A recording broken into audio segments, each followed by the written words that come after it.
Class has been living a meaningful life. And we've kind of talked through, the chart up here, how, our beliefs often drive our values often drive our attitudes, and our attitudes often drive our behaviors. And we've kind of delved into each one of those in a number of ways.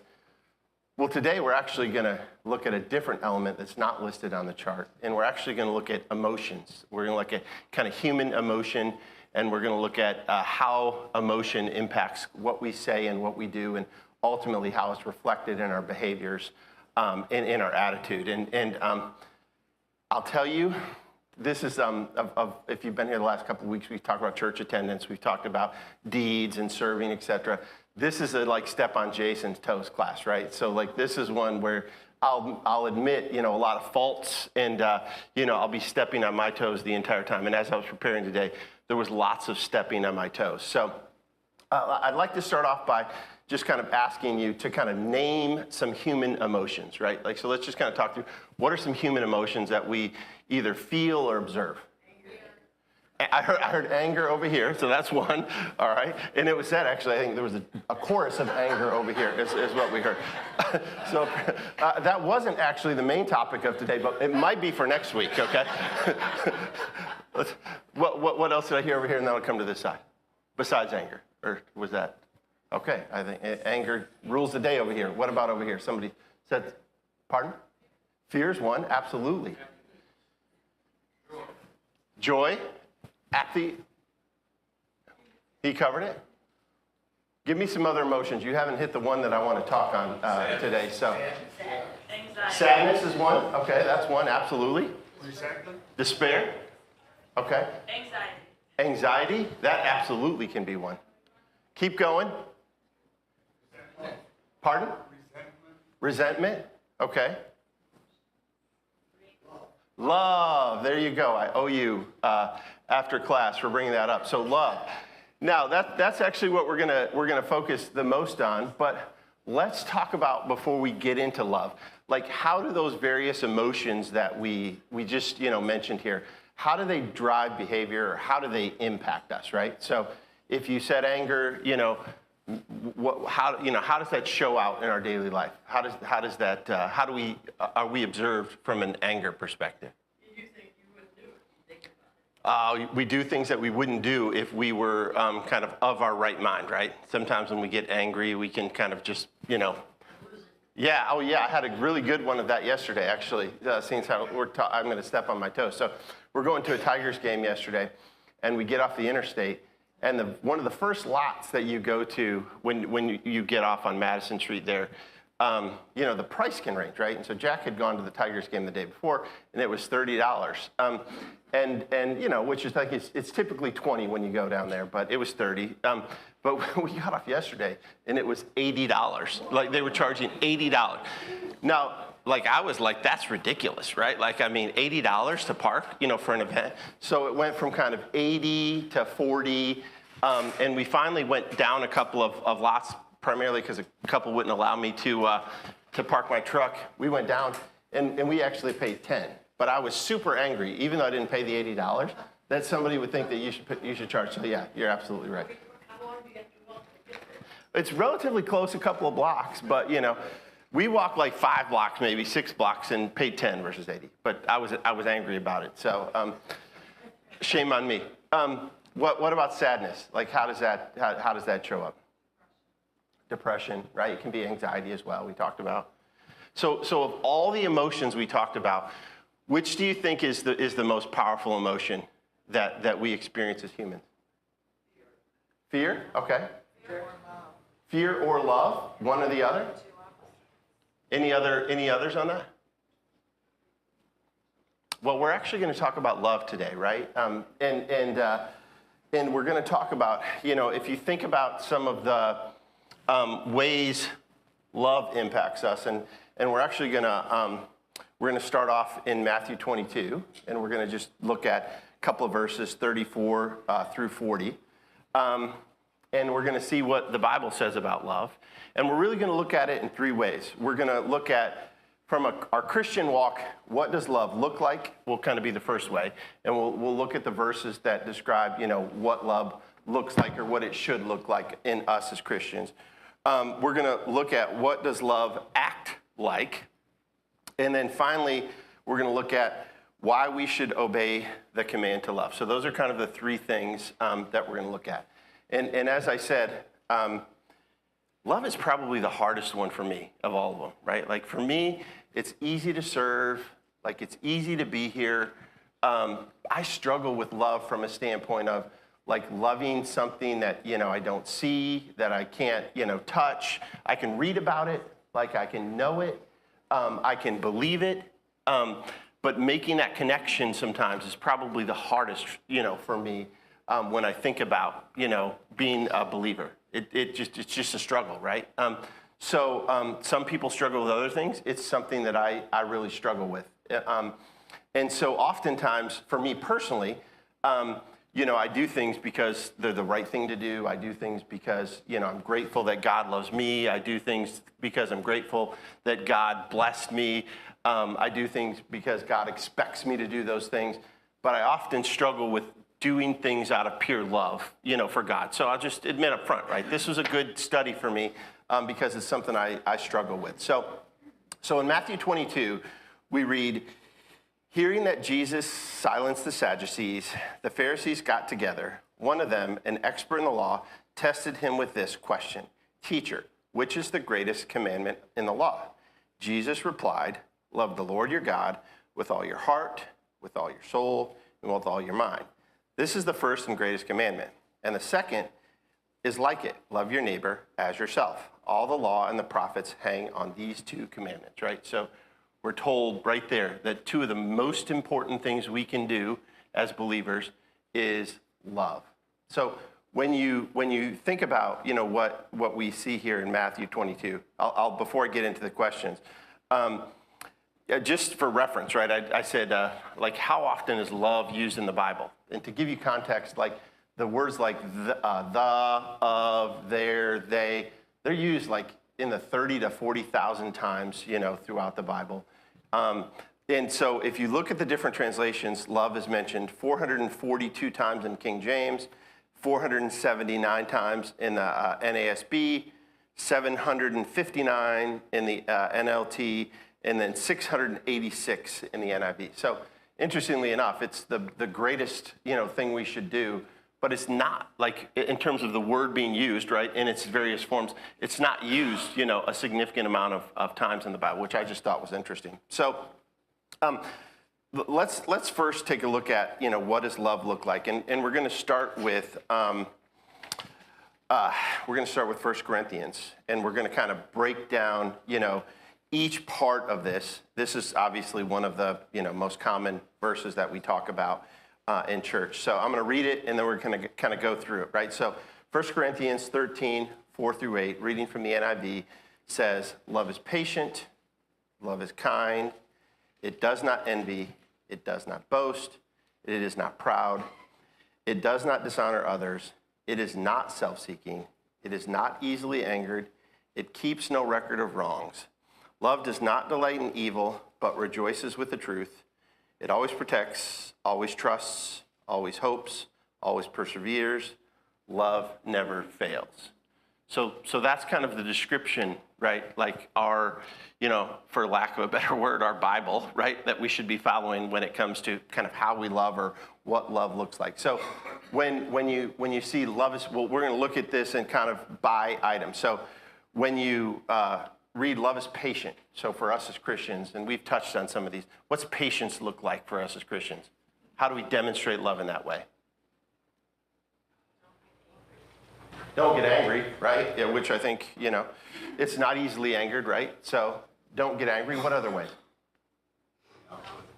Pardon? Putting up with something.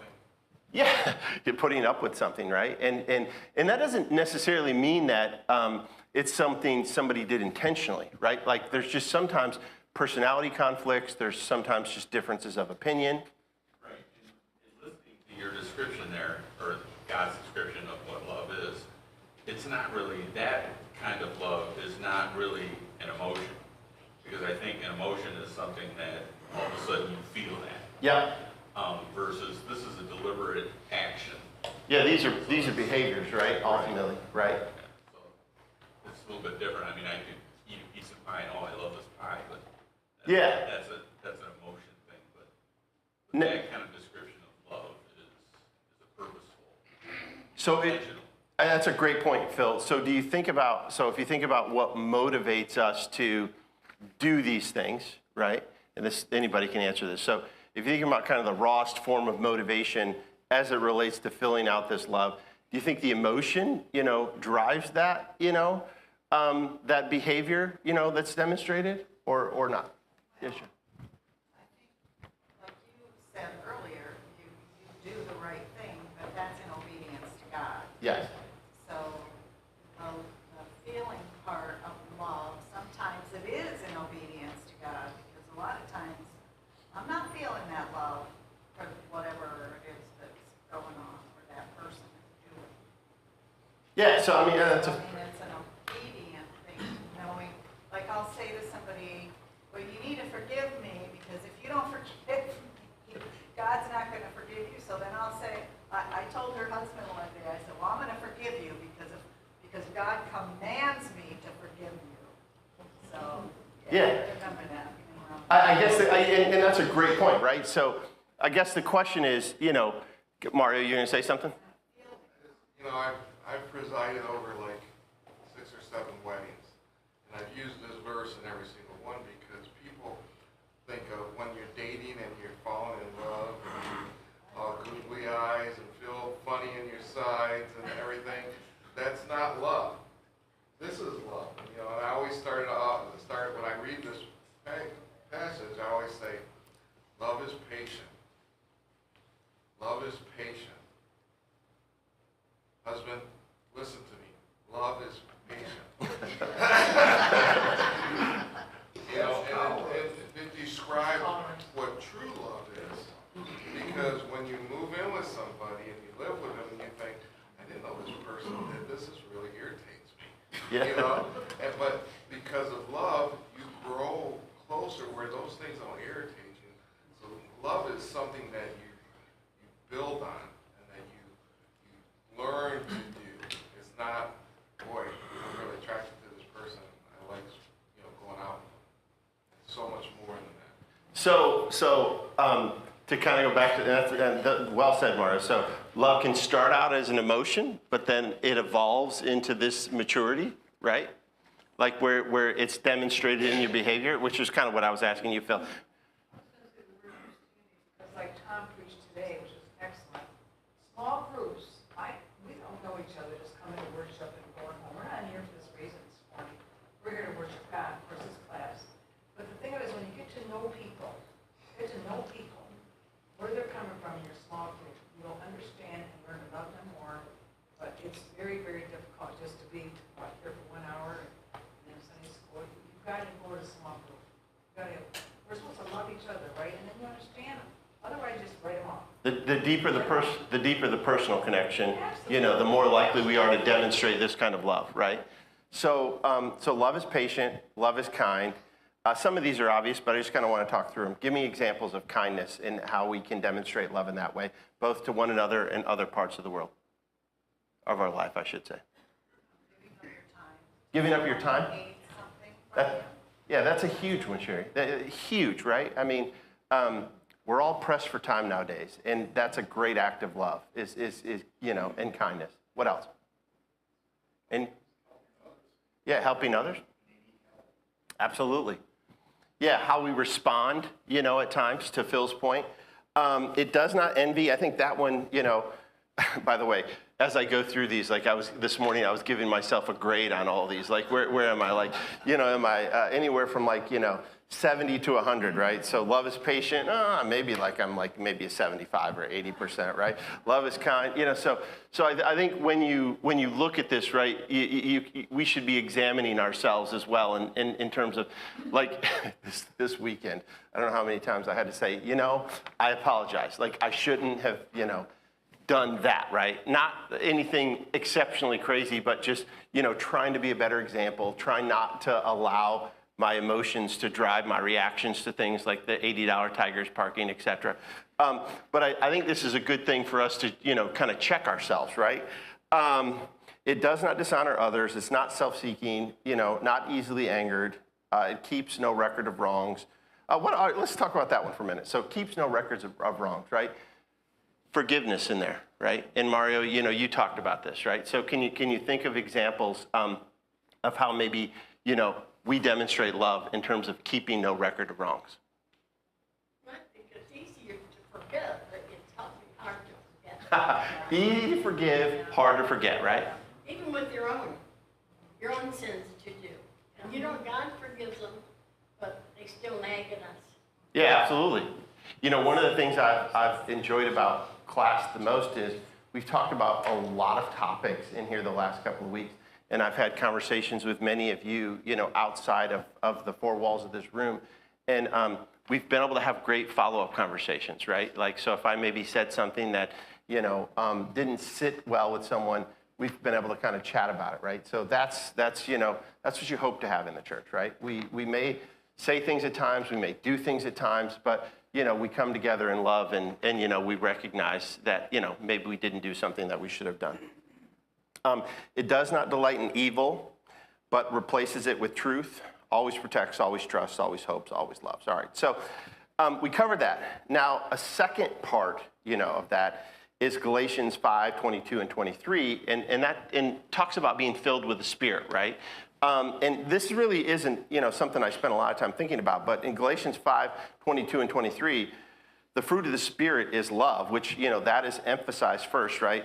Joy, peace, long-suffering, kindness, goodness, faithfulness, gentleness, self-control. Against such, there is no law. So, in other words, we're talking about we need to be filled with the Spirit, and we need to be filled with these things to demonstrate love, to have love, right? And then the next part, as we kind of go through this first part of what love looks like. So being filled with the Spirit is one of those. And then being obedient, right? And there's a number of scriptures here that really talk about, the connection between obedience and love, right? The first one is John 14, 15, and this one's really, straightforward. If you love me, keep my commandments, right? Plainly and clearly stated here, if we love God, we'll keep his commandments, right? So that is one way love looks like, being obedient, right? John 15, 9 through 11. As the Father has loved me, so have I loved you. Now remain in my love. If you keep my commands, you will remain in my love, just as I have kept my Father's commands and remain in his love.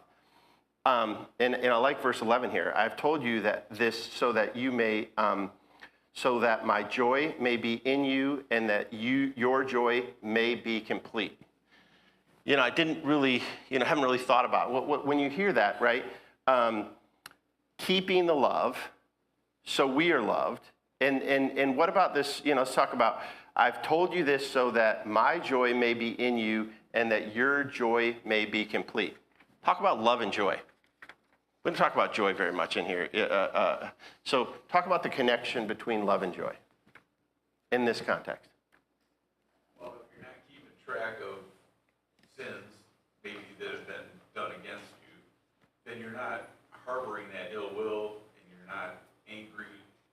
And I think that by loving others, that it manifests itself in you, that you're more joyful in loving yourself because you're not angry about all this stuff because you kind of let that go. And, you're being more positive. Yeah, I think that's very well said, Phil. Very well said. I've never really thought about it until just now. I was just reading the fruits of the Spirit. It seems like they all hang on love. I mean, if you have love, agape love for somebody, you'll have joy, you'll have peace, you'll have long-suffering.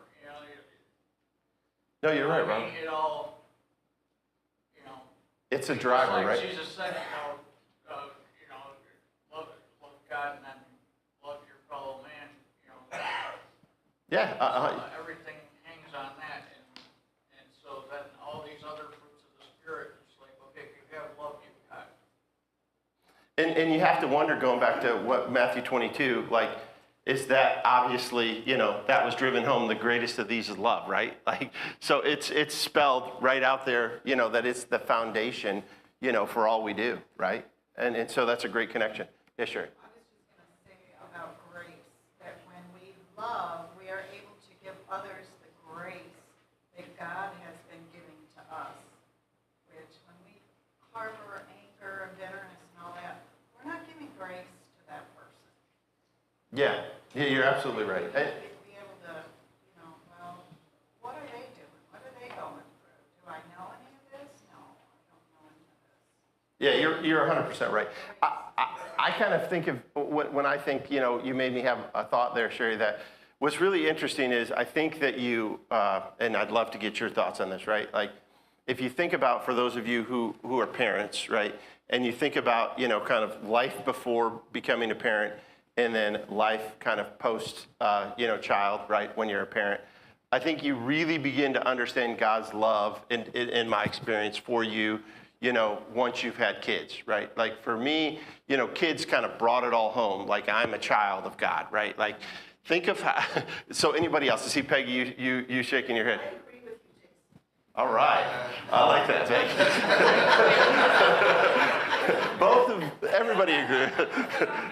So, you can love before having kids, right? You can love. But as soon as God blesses you with that child, your love for God needs to outstand anything else in the world. Because that love that I have for God, right? My obedience to Him is going to feed off into my kids. Yeah, that's And very well said. That's God's unconditional, sacrificial love. Yeah, very, very, very well said, right? So I want to elaborate on that for a minute, right? Like, if you think of the things we extend to our children that, maybe we didn't extend to others, and, we're patient in many times, right? Like, I mean, we lose our patience occasionally, right? But like, I'm the first to lose my patience with my kids. Let's start there. And they probably would love to raise their hand and share a story or two, but we're not gonna do that. But but that said, think of the things that you tolerate in your children that maybe you're less tolerant of others, right? Like, you want your kids to kind of learn, right? And this is as they get older, you want them to learn. So maybe you kind of tolerate some things that you might not be as tolerant of yourself or others. You choose your battles. You pick your battles sometimes, right? Yeah, absolutely. Mario. At a recent talk at the table, I used that expression of understanding how God died for us as I held my first child. And I saw that baby that was part of me, and I couldn't, a love that I had never felt before I felt that day. Okay? But I find it quite interesting is the relationship that he shows with us as his church, he uses the bride and the bridegroom. And I think he does it that way because it's a choice. He chose us, and he hopes that we choose him. And because when you choose somebody that's not your child, if you choose them, that's showing really deep love. And then if you notice as you go in your Christian life, the more that you're a Christian, the more that you study his word, the more that you're around his church, the love grows even more. Yes. You're absolutely right. Well, and like, think about marriage, right? And this goes back to kind of you, at first, you've got that emotion piece, right? And then when you've got the emotion piece, you may not be as patient or tolerant of kind of the differences, right? Especially early on. But you said it, the more, that love matures, the more, these characteristics show up, and you learn really to be mature about your relationship and not, so emotional. Shannon, any comments about that?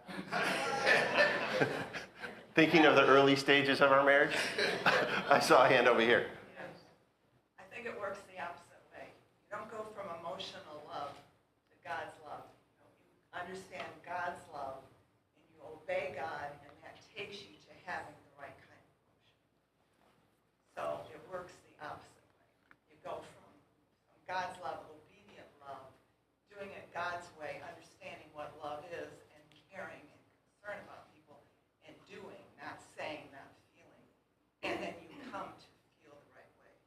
Yeah, I think that's kind of the maturity aspect of it, right?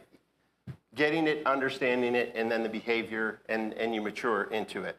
So any other comments before I move on to the next verse? Just one more here on what love looks like, and then we're going to begin to talk about what love acts like. That'll be kind of the next piece, and look at some verses there. So the last one is John 14:21. He who has my commandments and keeps them, it is he who loves me, and he who loves me will be loved by my Father, and I will love him and manifest myself in him. So there's kind of two elements of this verse. The first is, he who has my commandments and keeps them, it is he who loves me. So it kind of goes back to, we do demonstrate our love to God through our obedience, right? Like that's stated here very plainly. But I'd like to talk about for a minute, and I'd like to get your thoughts on the second part of this verse. And he who loves me will be loved by my Father, and I will love him and manifest myself in him. So when you hear that second part of 14:21, give me your thoughts on that. It was really interesting. I read a couple of different commentaries, what different folks said on that verse. But I'd like to get your thoughts once again. And he who loves me will be loved by my Father, and I will love him and manifest myself to him. Thoughts on that? Anyone? Peggy. Manifesting love in us is allowing the Holy Spirit to live in us. Not always easy, but something we should always strive for. Absolutely. Yeah, that's very well said. It was just, there were some really interesting thoughts on the second part of this verse, looking at the commentaries and the number of different opinions, which is why I ask. I'm not going to, open a can of worms by sharing any of those, but I wanted to see, what you guys had to say. And great thought there, Peggy. If nobody else has any other comments on that, Brian. I would say that as you go deeper into following what Christ has taught us and learning that kind of mindset and having the right type of reactions to things, we start to see people and have a understanding of people with the mind and spirit of God rather than our own initial reaction. And so there's a manifestation of his qualities, his characteristics that start to show through us in how we behave by following what he's taught. Yeah, it's really interesting. I didn't share this, and I hope I copied and pasted it over, but I did copy and paste a comment very much like that talked about, as that love matures, you begin to rely less on personal opinions, personal feelings, societal, drivers, and it, you see those things go away, and it becomes more of a mature reliance on God, right? All of these verses, how love is always talked about outward. It's talked about doing or the things that I should be, becoming, rather than, typical when we think about love in society, it's more of a consumable. It's what it does coming into me, what my perspective is on love, how it makes me feel. Oh, I love this pizza. Why? Because I'm consuming it. Oh, even with people, I love this person. Why? The way they make me feel. Whereas this is all about outward. Yeah, Jeff, that's great. I think that's a great comment, right? And while I didn't intend to get into this, it's not on my cheat sheet here today. Which normally the cheat sheet by now is on the table, and we're talking about other things. But today I'm sticking to the script, Peggy. If you think, Jeff, I want to go back to think about society and how it's twisted love, right? Like how the way it's used, how the way it's demonstrated. It in many cases it looks nothing like what the Bible teaches, right? Basically, society, to your point, Jeff, is anything you feel however you want, and kind of do whatever you want. And oh, by the way, if you allow people to kind of feel and do and be whatever they want to be, that's love. That's not what we're taught here one bit, is it, right? So we focused on what does love look like it looks, our love as believers, right? The love that the Bible teaches is nothing like what the world, often teaches or wants us to believe about love. So I didn't have that in my notes, but thanks for bringing that up. I really appreciate it. All right, so now we're going to look at some verses that describe what does love act like. So that's my phrase, right?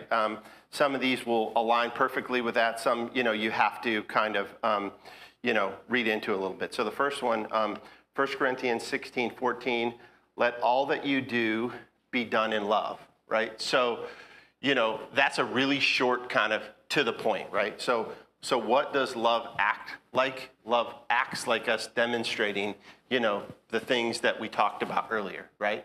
That's what love, acts like. Now, I don't remember exactly what was said, a couple of weeks ago, but one of the things that we talked about is part of love is sometimes, having conversations with people that may not feel like love at the time, right? But if they're done the right way and they're done in love, they're things that should be done, right? There's things in here that we've talked about kind of in the spirit of love, in the context of love. So love on the surface may not always, look like we would think is love, but at the end of the day, sometimes there's a tougher love, right? Where you're having conversations that are in the best interest of those around you. And I'll come to you in just one second, Sherry. You're having conversations with those around you that you're doing it because you love them and because you want to get them back on track, right? And as long as we're doing that in love, right? As long as we're doing that in their best interest to ensure that we bring them closer to God, that is love. Sure. It tells us in 1 Corinthians 13 that what? Love never fails. Yeah. So Sherry said love never fails, right? I'm just going to add to that, right? Love never fails when it's the right love, in the right way that we teach here. Absolutely, right? You're not said before, and I said, it's not what you say so much, it's the way you say it. Yeah. And so few of us are capable of expressing our feelings in love when we don't feel love. That is. We can't love like God loves. We don't have the ability to. We can try, but there are very few people that can tell you things you don't want to hear and you appreciate. You're right. I've practiced a lot over the years, and so I've tried to master that skill, but it's, but I haven't quite mastered it just yet, right? Kind of along those lines, you mentioned we can't love like God loves, and you're absolutely right. And I was reading something a few weeks ago on a completely unrelated topic to this, but talking about things that happen in the world and how oftentimes people will use those things to, as a reason why there isn't a God, or, why God isn't, X or Y or Z.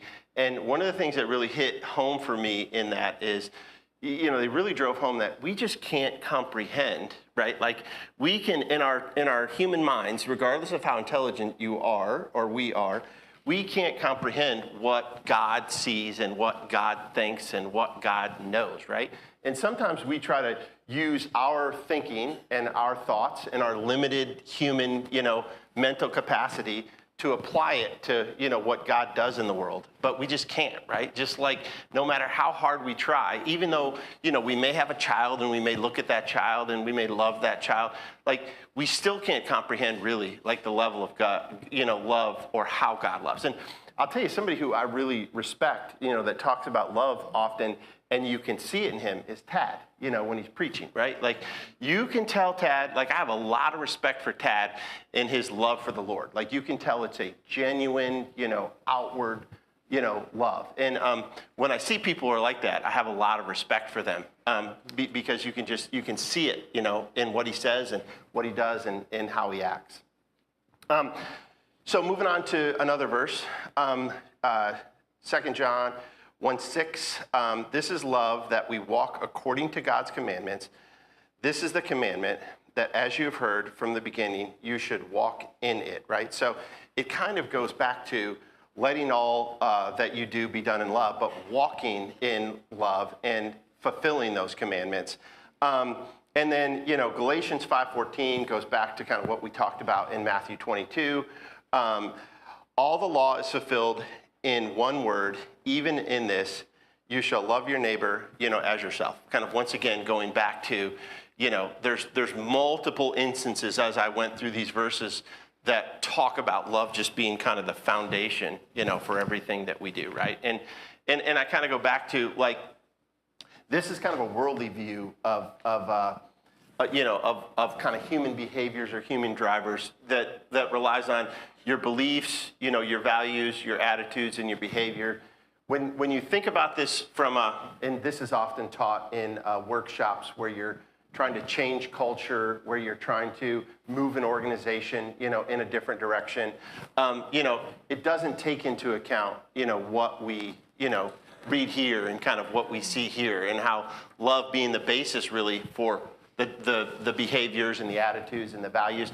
If you love, this value chain, so to speak, it becomes a lot easier, right? And it's a lot more consistent. And then, so finally, moving on to the last part of the lesson here. Oh, by the way, Lisa's gonna be mad at me if I don't do this. I've been so good at this the last couple of weeks, but I jumped right into it and didn't hand out the cards today. So if you could sign these and pass them. There's a card for Tad and Libby in here. There's a card for Asa, who's coming next week. And then there's also a card for one of the missionaries that we have up north. So I would appreciate it if you would sign and pass. And I'm sorry that I did not hand those out earlier. So kind of going back to the last piece, right? Why we should obey the command to love. And we're going to look at John 13 first. And I kind of put the heading under this is really, it's how we are known, right? So, and we'll look at this verse. And so John 13, 34 and 35, a new command I give you, love one another. As I have loved you, so you must also love one another. By this, everyone that will know that you are my disciples if you love one another, right? So I kind of put that, it's how we're known. So let's talk about, that for a minute. Forget family, forget significant others, maybe even for a moment step outside of the church. How do we demonstrate love beyond kind of what we talked about, kindness and patience and other things earlier? Like, how do we demonstrate love? How can we be recognized, as it says here, that and be seen as disciples by demonstrating love? We can be kind, but that's kind of a surface level one, right? We can be patient. I'll come to you, Tina. I'll go to Phil first. By not putting yourself first in situations with others. You can, seems like you're in a rush, go ahead. Or, don't rush through the door, you can hold it open for people. Or just not putting yourself first in situations that you find yourself. Yeah, I mean, I know it's not the same as kind of holding the door, but, one of the, descriptions earlier, it's not self-serving, right? Like, so, a key element of love is putting, Christ and others before you. Tina. Well, this might not be the direction exactly that you wanted to go, but demonstrating love might be, we've gotten very soft. I think we need to be better straight shooters. Jesus didn't always say stuff nice. I mean, he said to Peter, get thee behind me, Satan. If we said that to somebody here that was leading us toward a direction of gossip or you don't need to do that, we'd freak somebody out and we'd be known as haters, But he just said it straight, but for their benefit. Yeah. And we're afraid to do that because we've all become very, I have to say it so nice and, you should really be here, but don't get mad because, and Jesus to me was a straight shooter, but he loved them and it was for their benefit. So that's probably not the answer you. No, I'm looking for any and every answer. There's no bad comments in here, Tina. So that was a great one, actually. And it's it's interesting that you say that. I'm a tough love kind of guy, right? And that falls into kind of that category.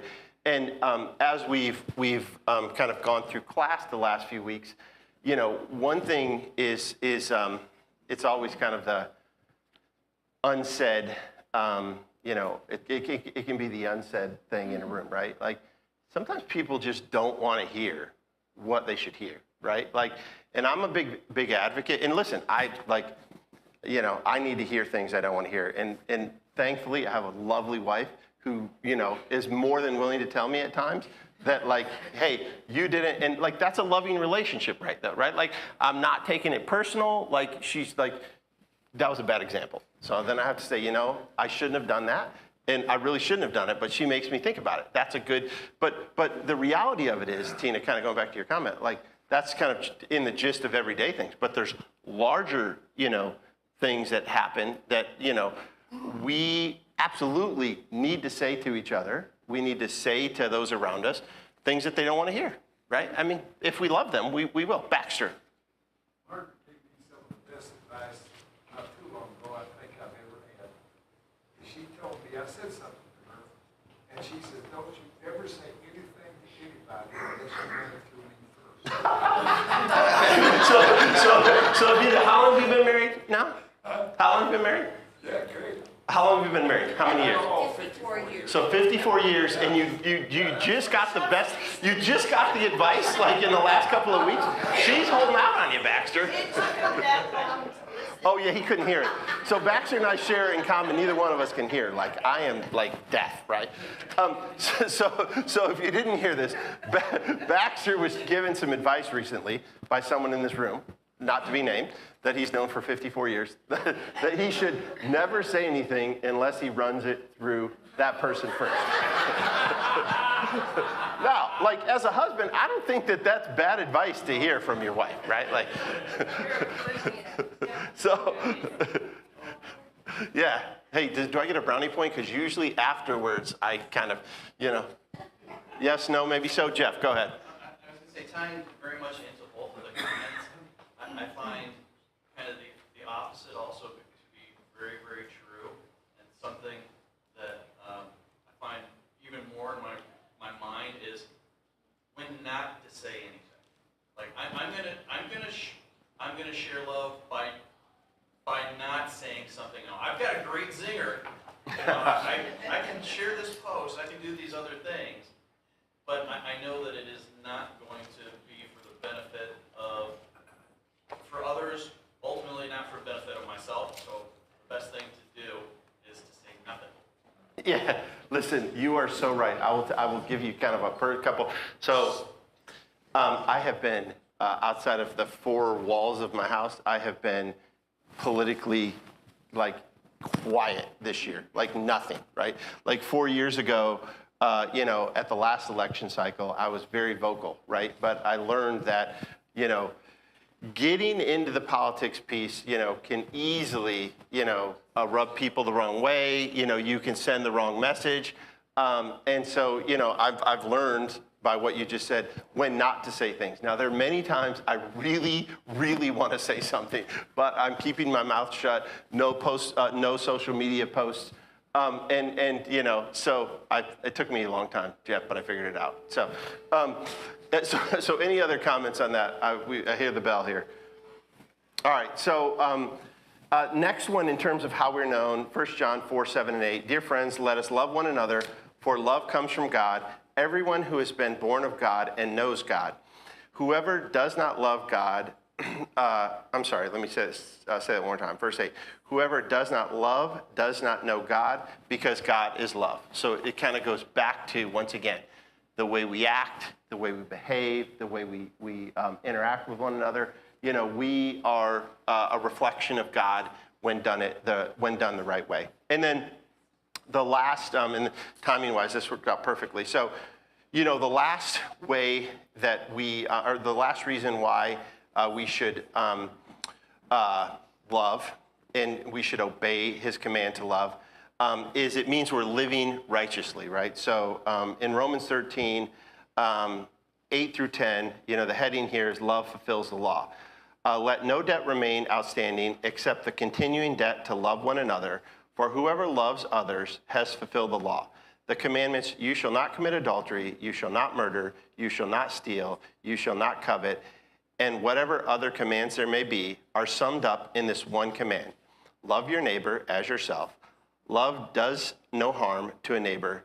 Therefore, love is the fulfillment of the law. So, obeying that command, that command by our action, right? And hopefully, I'll see if there's kind of any comments. I do have one more week, and we'll have one more topic before I head out. But hopefully, this discussion on love has brought, the last few weeks together, right? And we as we've talked about kind of our behavior, our actions, our attitude, the things that motivate us. We talked a lot about the first few weeks, like what we should and shouldn't be doing and why we should and shouldn't be doing those things. But to kind of sum it all up, right? Really, if we're loving, if we're acting in love, it should be driving the right behaviors in us, both in terms that, things that we should be doing and things that we shouldn't be doing. Okay. Oh, that was the second bell. I'm sorry. You guys need to, you can say, hey, you're done. All right. Everybody have a great day. Give me the hook. Sorry. Thank you very much. Sorry about that.